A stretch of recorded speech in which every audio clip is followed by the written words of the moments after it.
तो दोस्तों हम एक बार फिर सपनों के शहर मुंबई पहुंच चुके हैं और इस वक्त हम खड़े हैं कोरम मॉल में, जहां हम बस घूमने, माहौल महसूस करने और लोगों को ऑब्जर्व करने आए हैं।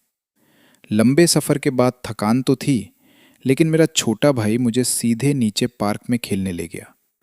तभी सामने लाल कपड़ों में एक शख्स दिखाई दिए। ऐसा लग रहा था जैसे वो खुद ही कह रहे हों, भाई मेरी फ़ोटो ले लो। लेकिन मुझे पहले ही बता दिया गया था कि कैमरा सिर्फ मुझ पर रहेगा। यहाँ आकर एक चीज़ साफ समझ में आई।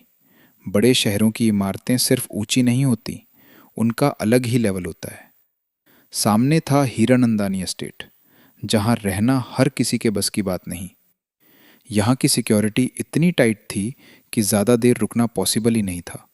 इसलिए हम आगे बढ़ गए और लोकल ट्रेन की तरफ निकल पड़े। रास्ते में भीड़, भाग दौड़ और लोगों की स्पीड देखकर लगा ये शहर कभी रुकता ही नहीं। गर्मी अपने पीक पर थी, लेकिन गाड़ी में एसी और पंखे के कॉम्बिनेशन ने थोड़ा राहत दे दी। रास्ते में ऊंची ऊंची इमारतें देखकर दिमाग लिटरली घूम गया और उसी बीच मजाक में मैंने अपने दोस्त मुकेश अंबानी को याद किया। ऐसा लग रहा था जैसे पूरा काफिला मेरे लिए ही चल रहा हो।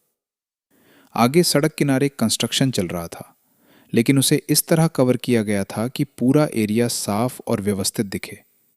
यही फर्क होता है प्लानिंग में। धीरे धीरे हम पहुंचे मरीन ड्राइव, जहां सामने ही ट्राइडेंट नरीमन पॉइंट दिखाई देता है। सुना था कि यहां मुंबई इंडियंस रुकी हुई थी, लेकिन हमें वहां कोई नहीं मिला। समुद्र के किनारे का एक्सपीरियंस अलग ही था। सड़क पर गर्मी और बस कुछ कदम दूर ठंडी हवा। ऐसा कॉन्ट्रास्ट हर जगह नहीं मिलता। इसके बाद हम पहुंचे गेटवे ऑफ इंडिया और उसके पास ही खड़ा था शानदार ताजमहल पैलेस होटल। इतिहास और आर्किटेक्चर का परफेक्ट मिक्स। कहा जाता है कि गेटवे ऑफ इंडिया का निर्माण 1911 में शुरू हुआ था और 1924 में पूरा हुआ, एक रॉयल विजिट के स्वागत के लिए। और आज ये मुंबई की पहचान बन चुका है। आगे बढ़ते हुए हमने हाजी अली दरगाह देखा, समुद्र के बीचों बीच बना एक बेहद खास और शांत जगह। फिर आया बांद्रा वॉरली सी लिंक, एक ऐसा पुल जो सिर्फ रास्ता नहीं, मुंबई की इंजीनियरिंग का सिंबल है। इसके बाद हम पहुंचे जुहू बीच, जहां भीड़, मस्ती और एनर्जी अपने पीक पर थी। मैंने बोटिंग करने का सोचा, लेकिन बोट वाले भैया ने साफ बोल दिया, घुमा देंगे लेकिन कूदना मना है। समुद्र के बीच का वो छोटा सा सफर सिंपल था लेकिन मजेदार।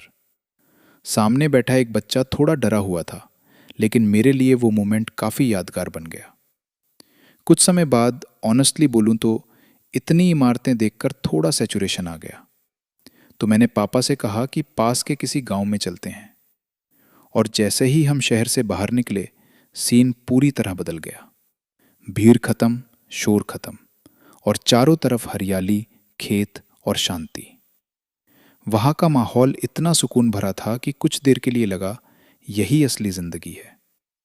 लेकिन ज्यादा देर नहीं। थोड़ी देर बाद ही मैंने पापा से कहा, चलो वापस शहर चलते हैं। उन्होंने बस मुस्कुरा दिया और हम फिर उसी तेज रफ्तार वाली मुंबई में लौट आए। और इसी के साथ वापसी की टिकट के साथ ये सफ़र यहीं ख़त्म होता है दोस्तों।